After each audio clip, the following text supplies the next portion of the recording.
Snežienka, liečivá a jedovatá, medonosná. Prvé jarné kvietky sú pre včely veľmi dôležité. Pomáhajú im začať novú sezónu skôr a produktívnejšie. Hoci všetky časti snežienky sú jedovaté, snežienka je aj liečivá rastlina. V jej cibuľkách, ale aj v leduli a narcisoch sa nachádza alkaloid galantamín, ktorý môže zmierniť príznaky Alzheimerovej choroby. Táto látka môže zlepšovať pamäť.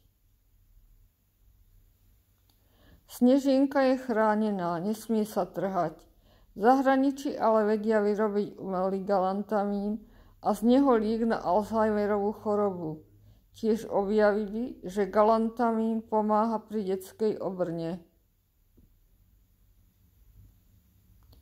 Pretože pre človeka je celá rastlina toxická, u nás je používanie zakázané. Otrava sa prejavuje stlínením, vracaním a hnačkou.